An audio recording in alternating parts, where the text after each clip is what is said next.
Arresto domiciliario para el empresario estadounidense Murray Paul Farmer, acusado de fraude millonario. El imputado asegura que es el Estado el que le adeuda dinero. Expertos en tema de seguridad dudan que crisis en Guanaja sea estrictamente política y apuntan al crimen organizado.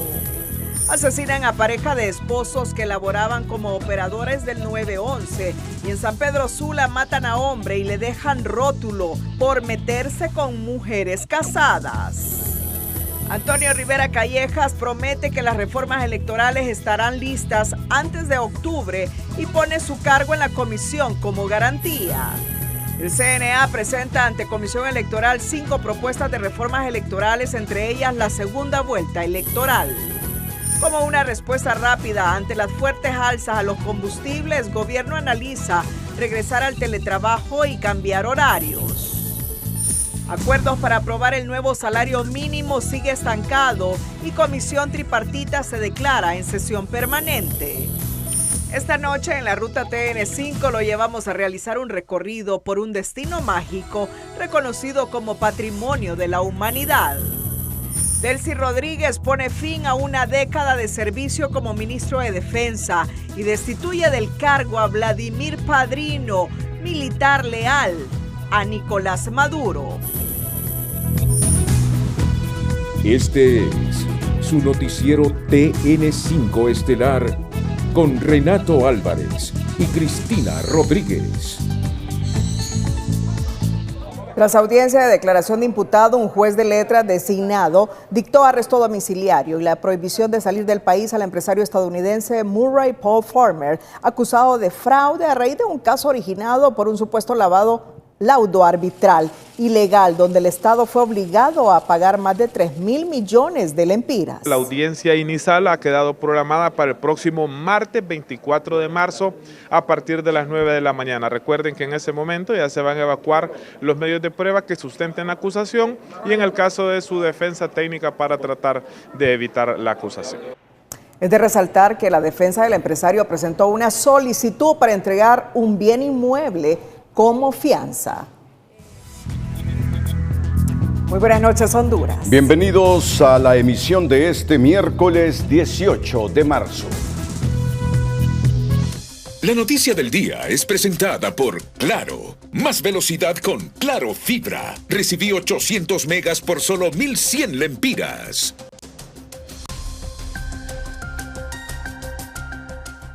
Al salir de la audiencia de declaración de imputado, el empresario estadounidense aseguró que se entregó de manera voluntaria a la justicia hondureña. Farmer sostiene que no cometió delito y afirma que invirtió en proyectos de agua y alcantarillado por los que el Estado le adeuda más de 200 millones de dólares, pese a una resolución judicial que ordena el pago. Su entrega a la justicia hondureña estaba en el guión, confiesa el empresario estadounidense Murray Farmer, quien sin mayor asesoría tomó un vuelo consciente que sería detenido al nomás aterrizar en Palmerola. Yo llegué a Honduras voluntariamente, ¿verdad?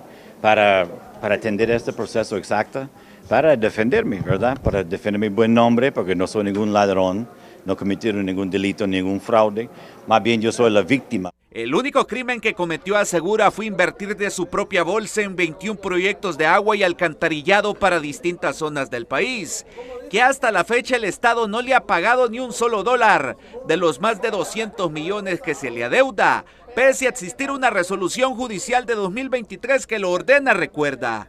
Pero el gobierno de Libre, a través del ex procurador general Manuel Díaz Galeas, se negó a acatar la orden y prometió que no le daría ni un solo centavo a Farmer por considerar que una red de corrupción público-privada utilizó el sistema judicial para obligar el pago de esa millonaria demanda. Asumimos la decisión de no entregar ni un tan solo lempira de la Caja Única del Tesoro para el pago a los corruptos que están acostumbrados a asaltar el Estado utilizando el Poder Judicial. Por este caso que se remonta a 1998 tras el huracán Mitch, la Fiscalía presentó requerimientos fiscales en julio del 2025, arguyendo que durante más de 2 décadas se orquestó un fraude, utilizando como base un contrato irregular y un laudo arbitral sin valor legal. En 2007, DRC Inc., la empresa de Farmer, inició un arbitraje contra el Estado ante la CCIT, trasladado en 2009 a un centro similar del Colegio de Abogados que falló a su favor.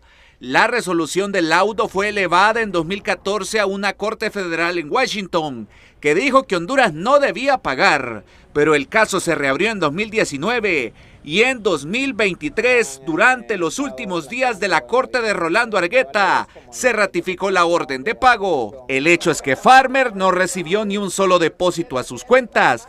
Por ello, su apoderada legal no entiende que se le acuse por estafa. No han salido un tan solo centavo. Están en una cuenta del Banco Central en espera de que les sean cancelados. Entre los imputados hay varios abogados, jueces y exfuncionarios, incluyendo el actual subsecretario de Copeco, Nelson Márquez, cuyo apoderado legal durante el proceso ahora es el procurador general. Ahora la sociedad hondureña se pregunta si la entrega del empresario estadounidense Murray Farmer es el paso previo para que la justicia lo exonere y lograr que se le paguen los casi 3.000 millones de lempiras que él reclama. José Miguel Álvarez, Telenoticias.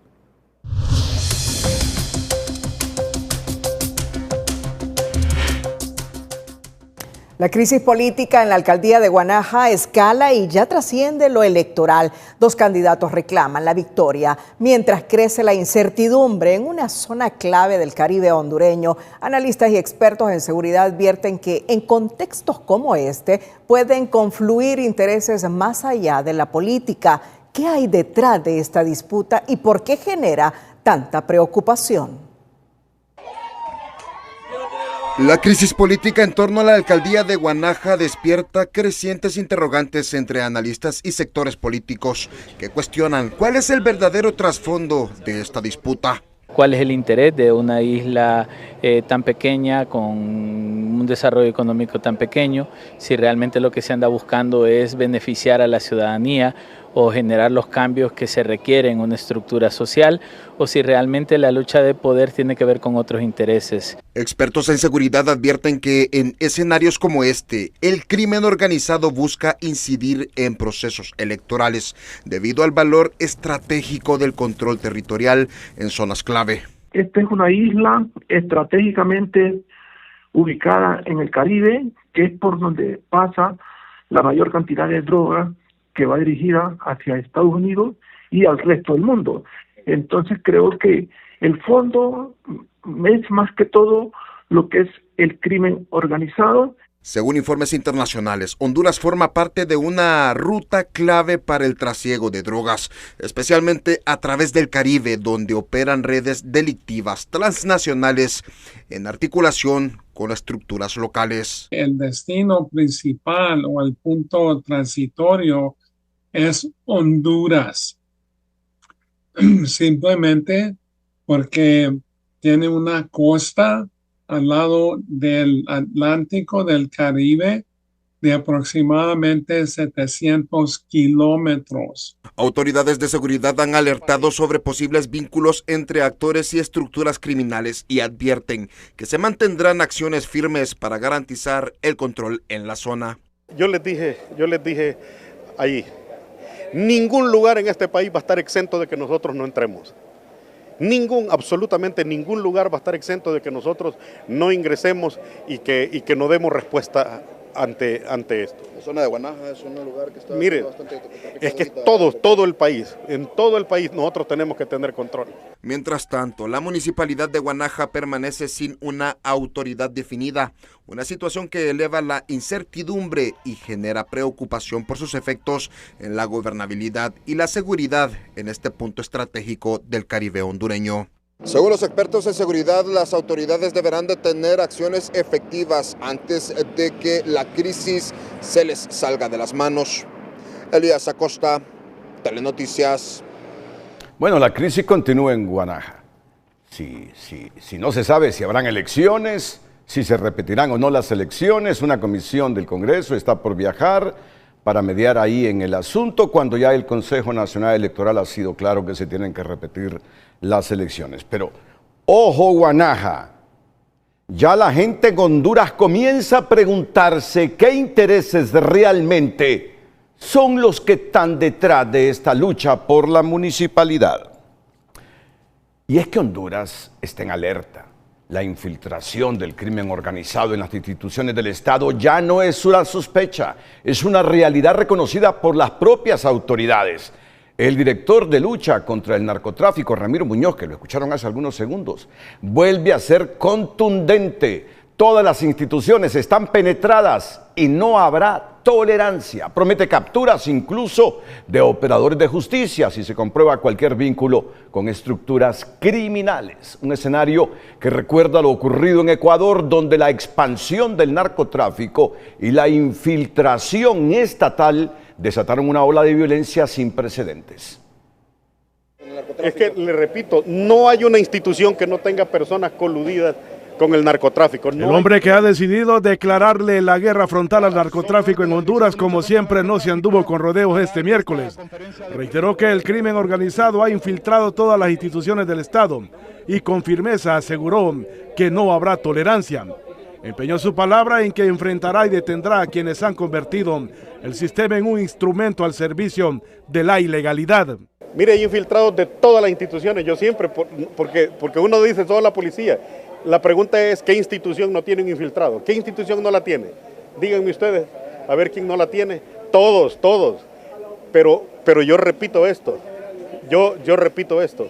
Mire, esos infiltrados en las instituciones del Estado, esas personas que deberían de trabajar para luchar contra el narcotráfico y que están vinculadas con alguien, miren, los vamos a detener. Oiga, ¿cuándo se lo digo? Advirtió que operadores de justicia que colaboran con estos grupos serán detenidos sin excepciones.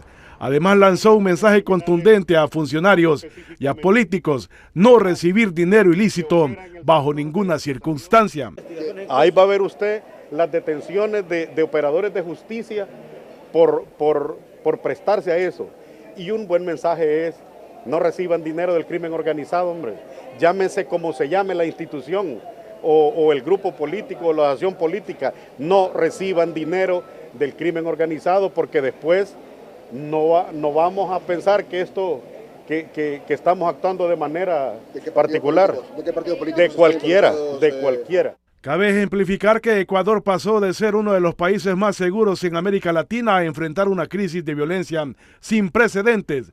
Bandas vinculadas al narcotráfico internacional lograron expandirse. Sus autoridades han reconocido que estructuras criminales lograron penetrar instituciones clave, incluyendo fuerzas de seguridad y cárceles. Esto permitió filtración de información, debilitamiento de operativos y en muchos casos por complicidad de funcionarios. Un antecedente que se asemeja a la realidad de Honduras, según este magistrado de la Corte Suprema de Justicia. Muchas veces ya los propios personas que se dedican al crimen organizado, al narcotráfico, ya conocen lo que va a ser la acción de la policía o la fiscalía. Entonces eso se evita teniendo un conocimiento certero de quiénes son los miembros de cada institución, darle seguimiento a cada una de las actividades, hacer evaluación permanente de los funcionarios de todos los niveles, para que tengamos instituciones fuertes, libres de todo ese tipo de corrupción. Para este experto en materia de seguridad, el apoyo de Estados Unidos será trascendental para enfrentar el flagelo. Y creemos que esta aproximación que ha tenido el gobierno de la República con el de los Estados Unidos, con el presidente Trump, puede permitir de que haya suficiente espacio para poder adquirir recursos de carácter tecnológico, logístico. Recientemente, el presidente Narria Fura participó en la Cumbre Escudo de las Américas impulsada por el presidente de Estados Unidos, Donald Trump, con el objetivo de fortalecer la lucha contra el crimen organizado internacional y el narcotráfico. La estrategia internacional demuestra que enfrentar la infiltración del crimen organizado no se resuelve con acciones aisladas, sino con una estrategia integral que combine la depuración institucional, independencia en la justicia, control al dinero ilícito y sobre todo voluntad política. Mario Landa, Telenoticias. El presidente de la Comisión Legislativa, Antonio Rivera Callejas, aseguró que las reformas electorales estarán listas antes de octubre y puso a su cargo en la comisión como garantía. En paralelo, el Consejo Nacional Anticorrupción presentó al Congreso Nacional 5 propuestas, entre ellas la segunda vuelta electoral y la ciudadanización de las mesas, consideradas entre las principales demandas de la población. Para espantar las dudas y empezar a sentar en concreto la aprobación del paquete de reformas electorales, el presidente de la Comisión Legislativa, Antonio Rivera, pone como garantía a su cargo si al mes de octubre del presente año no están condimentadas y cocinadas las reformas torales que pide la población. Yo le he dicho al presidente Zambrano Molina que las reformas electorales son importantes y urgentes y que estamos en contra del tiempo.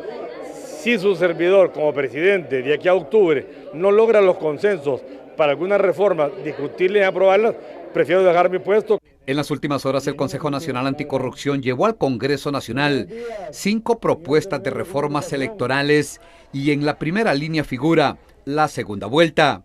Son mucho más que 5 reformas, pero sí quiero decirles que lo que hemos estado trabajando precisamente es en la segunda vuelta. Aquí no hay mucho que explicar, todos sabemos el porqué y qué significa la segunda vuelta. En todos los procesos de socialización, la segunda vuelta, la ciudadanización de las juntas receptoras de votos y la despolitización de los entes electorales son como las propuestas mayores para el Congreso Nacional.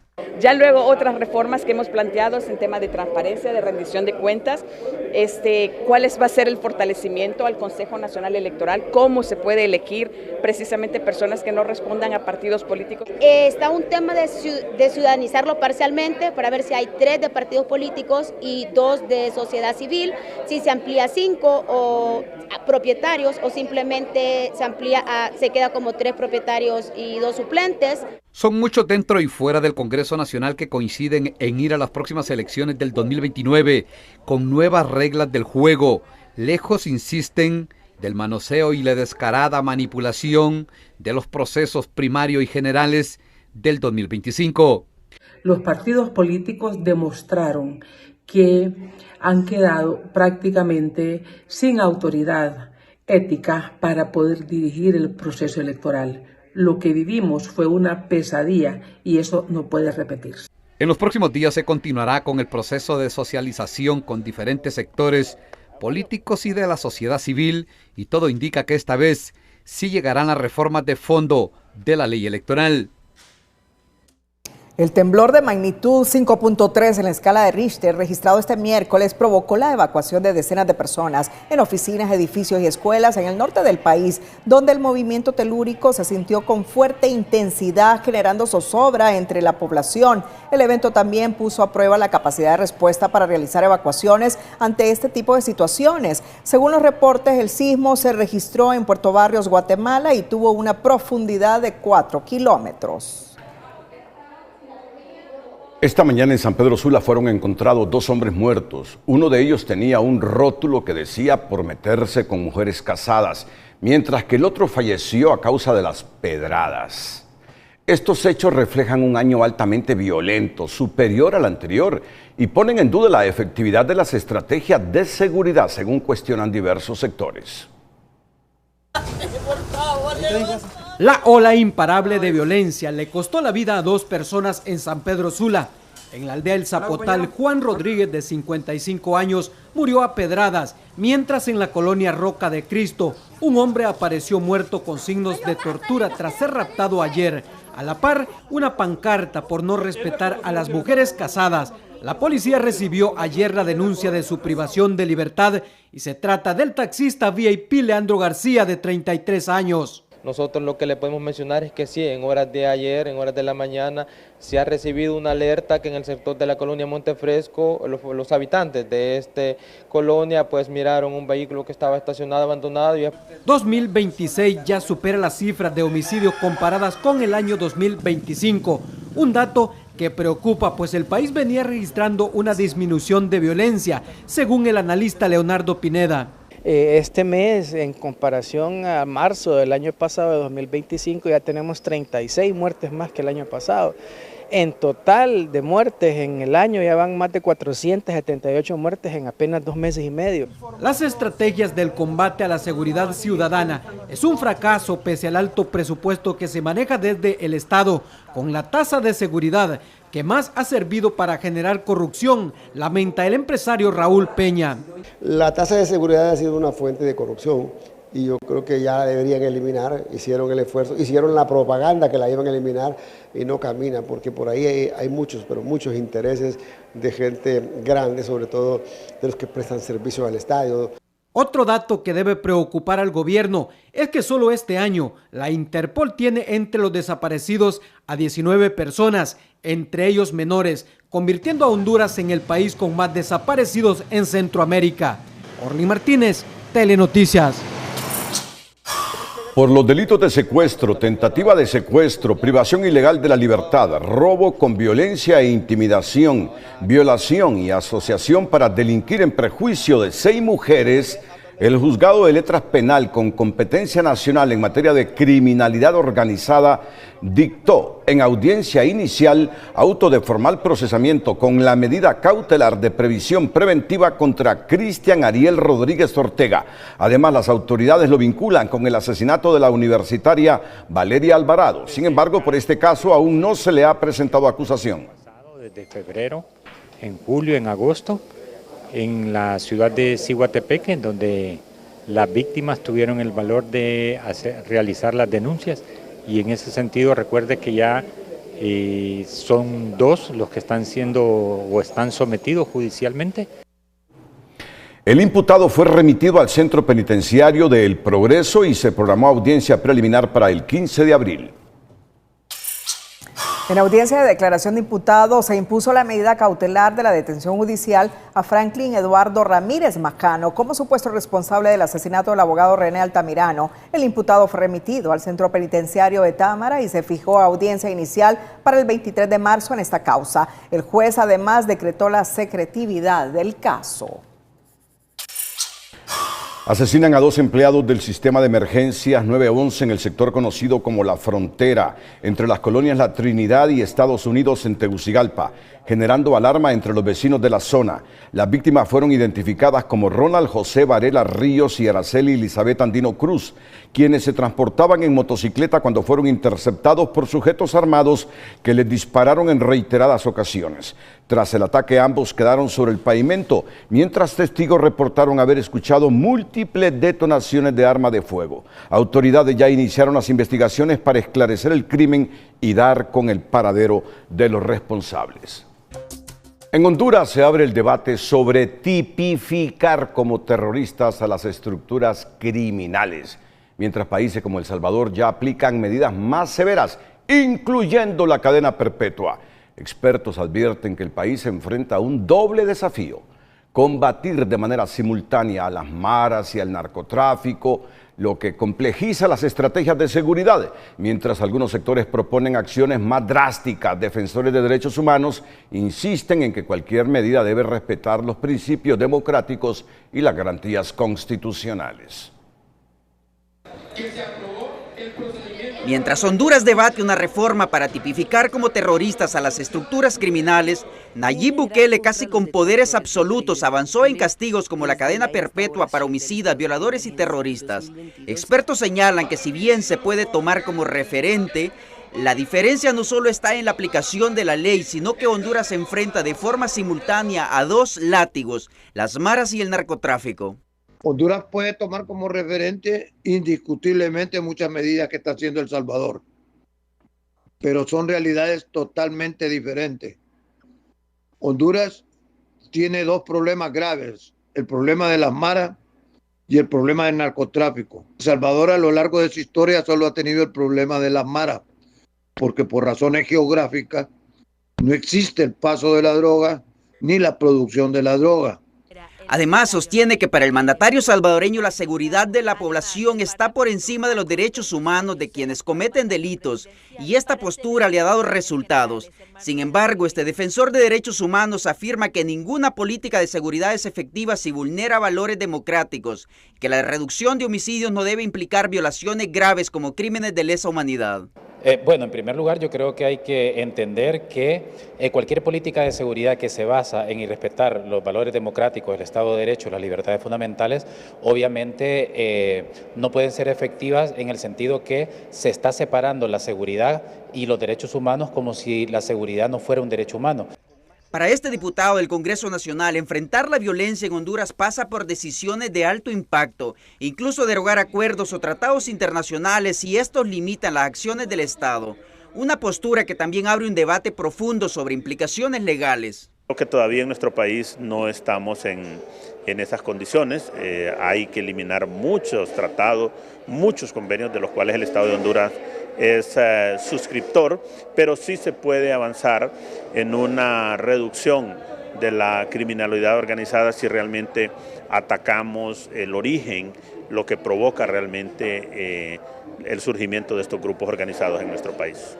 Sin embargo, el coronel Avelar es del criterio que deben tomarse ciertas determinaciones aunque choquen con garantías constitucionales y tiene que haber un equilibrio entre los derechos individuales y la seguridad colectiva, ya que las maras en Honduras fungen como organizaciones empresariales delictivas y la lucha territorial continuará aumentando si no se toman las medidas pertinentes. Incluso hoy en día las maras en nuestro país, como organizaciones empresariales delictivas, están asumiendo ese papel y por lo tanto la lucha territorial en la producción de narcotráfico y para la venta seguirá aumentando. En contraste, Joaquín Mejía opina que en el mundo hay países que han logrado reducir los índices de criminalidad sin el modelo Bukele, sino con un abordaje integral de la violencia. Los entrevistados argumentan que otro de los factores es que El Salvador cuenta con mayor presencia de seguridad, pese a tener casi el 50% menos de población que Honduras. Esto facilita tener un mayor control del territorio nacional. Danilo Hernández, Telenoticias. Llegar a un acuerdo para eliminar los aranceles que impuso Estados Unidos a una serie de productos hondureños es un paso importante y sería el resultado de las buenas relaciones diplomáticas y comerciales de la administración Alfura con el principal socio comercial, según la exdirectora del Consejo Nacional de Inversiones. Estados Unidos y Honduras están pasando por un buen momento en su relación diplomática y comercial. Esto puede ser la base para que haya una negociación para la reducción o la eliminación de algunos de los aranceles que nosotros exportamos a Estados Unidos. Eso sería una excelente noticia si se llegara a lograr. Agregó que la eliminación de los aranceles a productos que tienen tasa de hasta 25 y 50% para ingresar a Estados Unidos es clave para recuperar la competitividad frente a otros países de la región que ofrecen los mismos productos. El Minuto Financiero es presentado por el RAP. Afiliarte al RAP es beneficio para todos.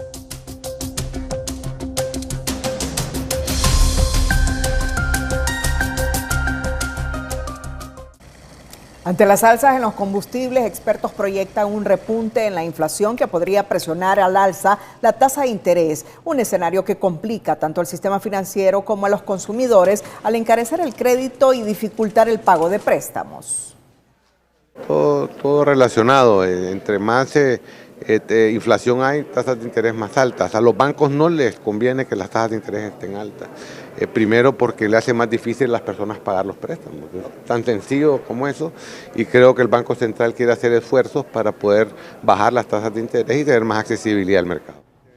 Según el empresario, una de las principales fortalezas en este momento es el nivel de reservas internacionales impulsado por el ingreso de remesas y las exportaciones de café. Sin embargo, advierte que el alza en los combustibles juega en contra, ya que el país tendrá que destinar más dólares para importar la misma cantidad de derivados del petróleo, presionando la disponibilidad de divisas.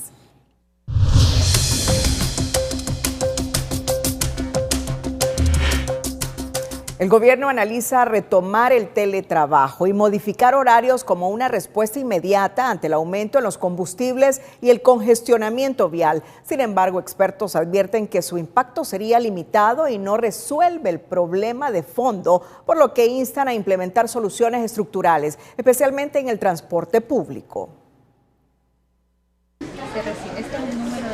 Aplicar teletrabajo en el gobierno ha demostrado ser una medida de impacto limitado, pues muchos empleados se ausentan de la oficina, pero terminan trasladando su jornada a centros comerciales o actividades personales. No funciona en un buen porcentaje porque muchos de los empleados públicos se les pide que se queden en casa laborando, y lo que hacen es que salen de casa, se van para los centros comerciales que están llenos. Son las mismas medidas que se han echado a andar en gobiernos pasados y que al final han demostrado que no son la eficiencia como se busca. Mientras que cambiar los horarios ha tenido mejores resultados durante la mañana, pero por la tarde no tiene mayor incidencia. Tampoco se observa conciencia sobre el ahorro, ya que en crisis anteriores los precios se dispararon, pero el consumo no disminuyó. Hemos llegado a tener precios de 140, ¿recuerdan? 140 lempiras, 145, sí, hemos llegado a esos precios. Y adivinen que el consumo no baja. O sea, la población sigue consumiendo, consume más. Coinciden en que la medida que ha mostrado mayor efectividad, como en otros países, es el hoy no circula o el sistema de pico y placa, aunque suele ser impopular. Pero más allá de estas medidas temporales y poco efectivas, expertos consideran que las autoridades deben avanzar en soluciones de largo plazo, como resolver el problema del transporte público y aprobar una medida de estabilización de precios para los tiempos de crisis. Estas medidas, si bien es cierto, pueden implementarse, son complementarias, y debe buscarse medidas más estructurales para poder bajar el consumo de combustible y tener un ordenamiento vial. Y esto tiene que ver con mejoría en el traslado de personas. ¿Cómo? Tiene que ver una política que tenga que ver con seguridad, tenga que ver con programación de transporte colectivo, con seguridad dentro del transporte colectivo. También consideran que se debe derogar el decreto 14/2023 que permite la importación de vehículos usados de cualquier año, porque ha duplicado el parque vehicular del país. Sara Carranza, Telenoticias. Bueno, estoy recibiendo en este momento la siguiente información.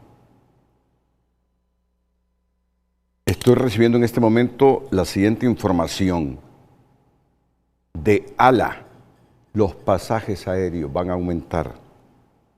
Por favor, producción, ante el incremento significativo de los precios internacionales de combustibles de aviación, bueno, no voy a seguir leyendo por cuestión de tiempo, dice, sí lo tengo que leer para que se comprenda la idea.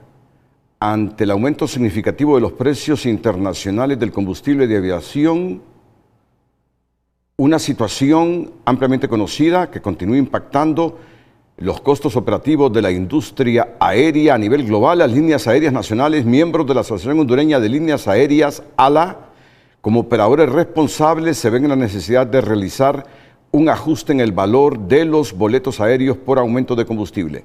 Este ajuste responde exclusivamente a factores externos relacionados con el comportamiento del mercado internacional de combustible y tiene como objetivo contribuir a la sostenibilidad de las operaciones aéreas, permitiendo a las aerolíneas continuar prestando sus servicios de manera segura, eficiente y responsable. Nuestro mayor interés es seguir ofreciendo la mejor y más segura conectividad aérea para Honduras, contribuyendo al desarrollo y la integración de las diferentes regiones del país. Agradecemos como siempre su comprensión y el valioso apoyo. Bueno, ¿qué te parece? Renato. ¿Qué te parece? Sí. Alistar el bolsillo porque los pasajes aéreos internos van a aumentar el precio.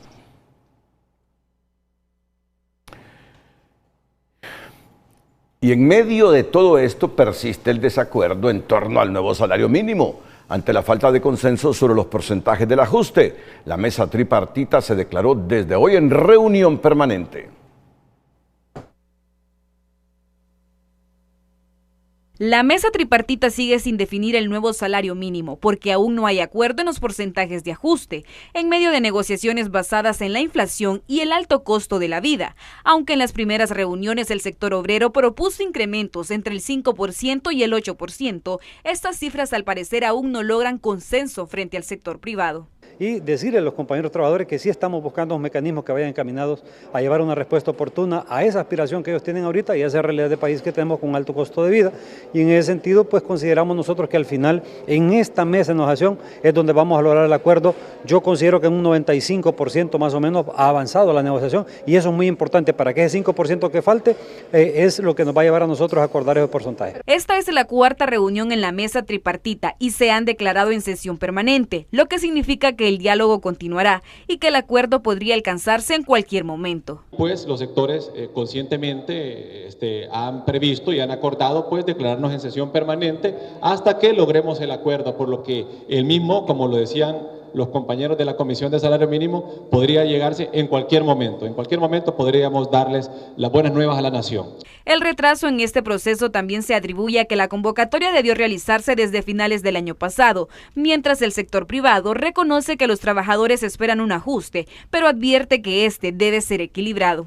Nosotros perdimos diciembre y enero de poder avanzar en este proceso, pero eso no es culpa de los trabajadores, no es culpa del ministro, ni es culpa de nosotros. Quien tendría que haber convocado era el gobierno anterior y desgraciadamente no lo hizo. ¿Por qué? No voy a discutir eso. El tema es que la ley exigía que se convocara, creo que la primera quincena de diciembre. Entonces perdimos diciembre y perdimos enero, pero eso no es culpa nuestra. Con la disposición de diálogo entre los sectores se podrían acercar los acuerdos en los próximos días. La población hondureña espera que en las próximas horas o días se oficialice el nuevo ajuste al salario mínimo antes de que llegue Semana Santa y las familias hondureñas puedan saber con cuánto dinero disponen. Carolina Martínez, Telenoticias. La aprobación de la ley de empleo a tiempo parcial se acerca a su discusión y aprobación luego que la Secretaría del Congreso Nacional enviara este miércoles el proyecto de decreto a la Corte Suprema de Justicia para conocer su versión jurídica, de ser posible, dicen, en las próximas 72 horas. El día de hoy, Secretaría General me informó dentro de este Congreso Nacional que envió ya la correspondencia necesaria a la Corte Suprema de Justicia para que puedan emitir opinión legal, es lo que establece la Constitución de la República en el artículo 219. Cumpliendo este requisito, la Comisión Especial está lista para deliberar, para dictaminar la ley y será el Congreso Nacional, posiblemente la otra semana, que pueda someter a debate público la misma.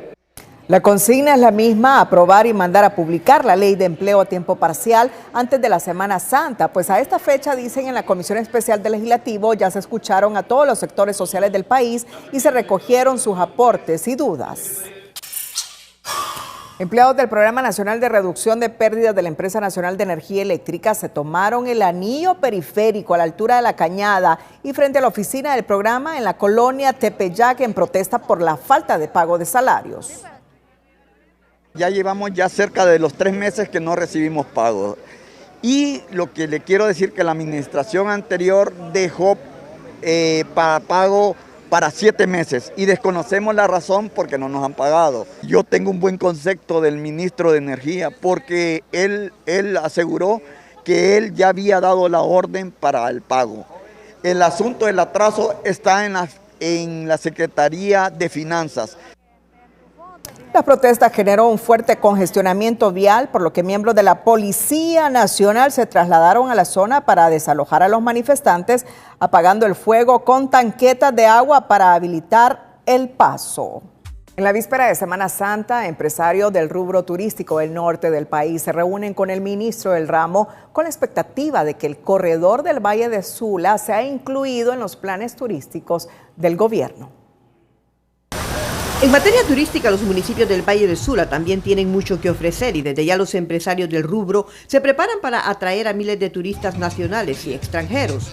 Este es uno de los derramos económicos más grandes que tenemos. Y no solamente a lo que son los empresarios turísticos, sino que aquí todo el mundo gana, ¿verdad? Ganan la gasolinera, ganan los supermercados, ganan las pulperías, ganan los bares, los restaurantes. Así que el derrame económico es impresionante. Sin embargo, la planificación va más allá de Semana Santa, ha indicado el ministro de Turismo en reunión con representantes del rubro. Porque turismo es uno de los ejes de desarrollo que puede sacar mucho más rápido al país en relación de que derrama económicamente a cada uno de los sectores y a todas las ciudades donde existe un atractivo turístico.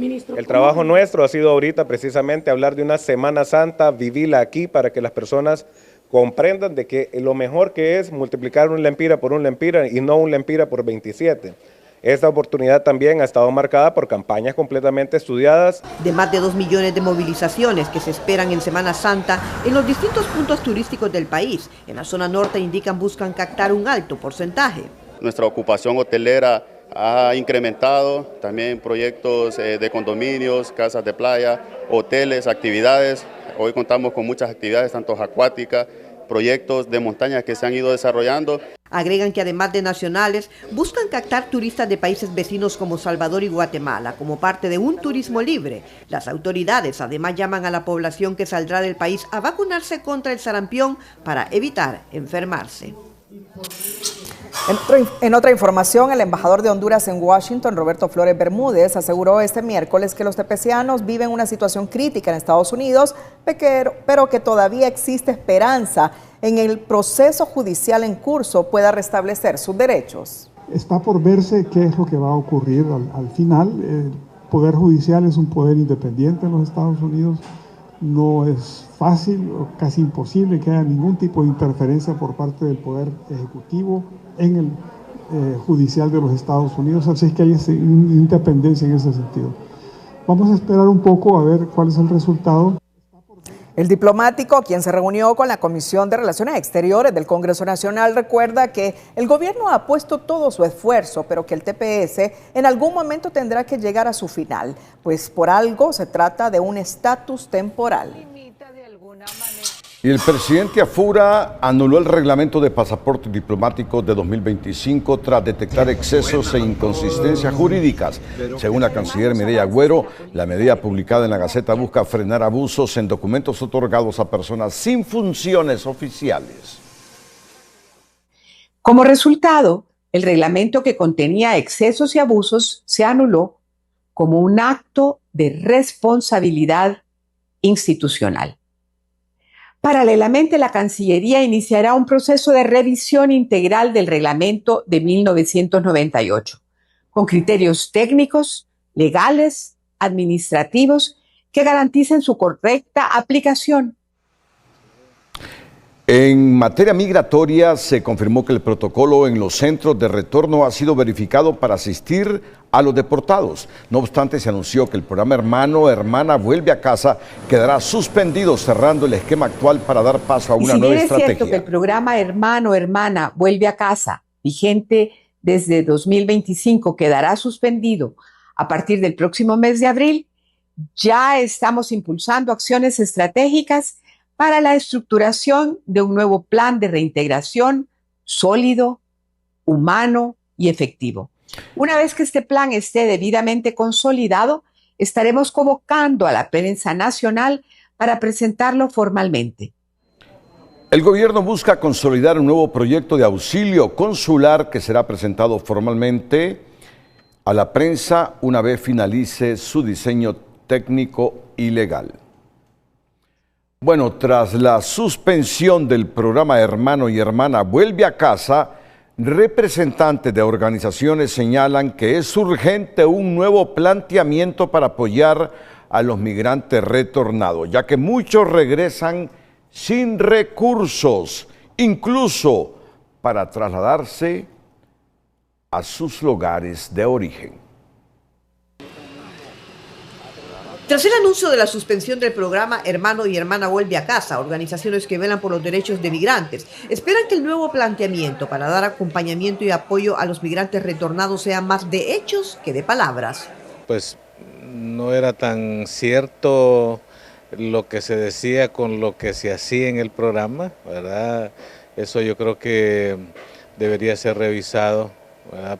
por el gobierno, porque se decían tantas cosas de este programa que se hacían con los migrantes y nosotros que estamos recibiendo a los migrantes nos dábamos cuenta de que había una gran distancia entre lo que se decía y lo que se hacía.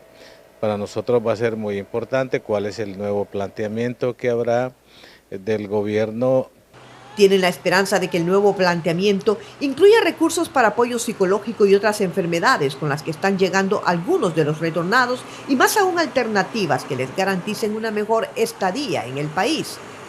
Y si hay que pedir cuentas a funcionarios que tuvieron que ver en el uso o mal uso de esos recursos, hay que aplicar la ley.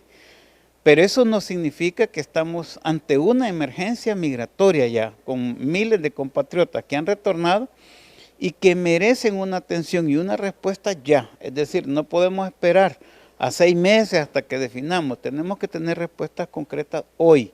Se estima que son más de 9.000 los retornados en el 2026 y cada semana la cifra crece con la llegada de al menos 10 vuelos de deportados que dicen necesitan una respuesta inmediata ya que la mayoría viene con las manos vacías. Se necesita respuesta inmediata. El hecho que se cierre el programa, se le cambie nombre, no importa, pero se debe actuar de inmediato porque están llegando cantidades de personas que quedan en el país a la deriva con una incertidumbre terrible porque no hay centros de atención para las personas. Por ejemplo, a nosotros están remitiendo personas que requieren de 1 o 2 noches de hospedaje porque son personas que ya no tienen ninguna vinculación a Honduras, perdieron todo tipo de contacto. Los representantes de estas organizaciones indican que están abiertos a un diálogo para que juntos con el gobierno se tomen las medidas del caso en bienestar de los migrantes que están retornando. Bueno, complementamos esta información en torno a los pasaportes oficiales. La Secretaría de Relaciones Exteriores y Cooperación Internacional informa a todos los exfuncionarios y exservidores públicos, portadores de pasaportes diplomáticos y oficiales, otorgados indebidamente en el reglamento de pasaportes diplomáticos y oficiales publicado en el Diario Oficial La Gaceta, que se les requiere devolver los mismos a la unidad de pasaportes de la Secretaría de Estado en los despachos de Relaciones Exteriores y Cooperación Internacional a más tardar el día 27 de marzo de los corrientes. En el caso que no se encuentren en Honduras, podrán devolver los pasaportes en la misión diplomática o consular hondureña más cercana. O sea, en 9 días, para que no pasen la vergüenza. En 9 días tienen que haber devuelto esos pasaportes diplomáticos a quienes ya no son funcionarios y no tienen misiones oficiales del Estado de Honduras. En otra información, la Secretaría de Salud informó en las últimas horas que el carnet de vacunación contra el sarampión no es un requisito obligatorio para viajar a otros países. Ante la alerta epidemiológica en la región, las autoridades aclararon que no se han instruido a ninguna aerolínea o medio de transporte exigir este documento a los pasajeros. Sin embargo, como medida de prevención, se ha intensificado la jornada de inmunización en puntos de entrada aéreos, terrestres y marítimos, así como en todos los centros asistenciales. Salud reitera que la vacuna es segura, gratuita y está disponible para toda la población, haciendo un llamado a los ciudadanos para que acudan oportunamente a protegerse y así evitar la reintroducción de esta enfermedad prevenible en el país. La sección Salud es presentada por Farmafácil. Llegó el verano de bienestar a Farmafácil. Del 6 de marzo al 6 de abril, aprovecha hasta un 40% de descuento en productos para cuidar de tu piel. Farmafácil es bienestar a tu alcance. Con una inversión de 85,000 empiras, el Servicio de Cardiología del Hospital Escuela adquirió un moderno dispositivo portátil conocido como Holter Depression. Este equipo permitirá medir de forma automática y continua la presión arterial de los pacientes durante 24 horas sin que tengan que interrumpir sus actividades cotidianas. Según las autoridades, este monitoreo ambulatorio es vital para detectar la hipertensión y evaluar el comportamiento del corazón incluso durante el sueño. A diferencia de la toma rápida en el consultorio, esta herramienta ofrece una visión completa y precisa, permitiendo a los especialistas del principal centro asistencial del país ajustar tratamientos y prevenir riesgos cardiovasculares de manera oportuna en beneficio de cientos de hondureños.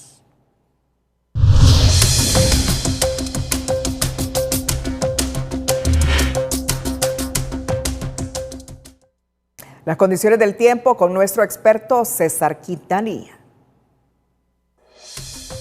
El estado del tiempo es presentado por Sudagrip. Al primer síntoma de la gripe, toma Sudagrip.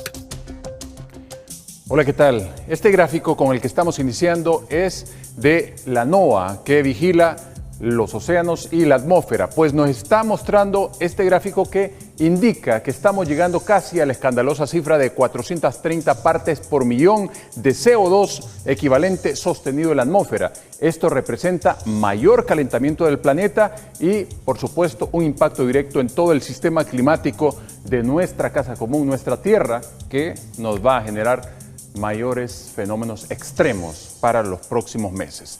Atención, porque estamos siguiendo la pista del Frente Frío número 41, que más que frío está dejando abundante lluvia en varias regiones del territorio hondureño. Para esta jornada de jueves, pues ustedes pueden ver cómo estará corriendo el viento acelerado, principalmente sobre el departamento de Colón, y gracias a Dios, pero la humedad estará ingresando en toda la costa norte del país, es decir, seguirá la humedad introduciéndose, y aquí vemos estas proyecciones de lluvia para esta próxima jornada y cómo va pues avanzando de forma gradual en buena parte del territorio, se va extendiendo esa humedad, así que esperaremos una jornada de jueves con condiciones muy inestables en buena parte del territorio hondureño, pero el mayor impacto de acumulados de lluvia a lo largo de toda la costa norte del país. En cuanto al oleaje, pues tendremos un oleaje picado, 4.2 metros, principalmente más picado hacia Islas de la Bahía y la parte norte de Gracias a Dios y Colón, mientras a la salida del Golfo de Fonseca normal de 1.6 metros, esperando que las temperaturas vayan variando también un poco y nos encontraremos con temperaturas muy agradables, entre 21 y 25 en la parte norte,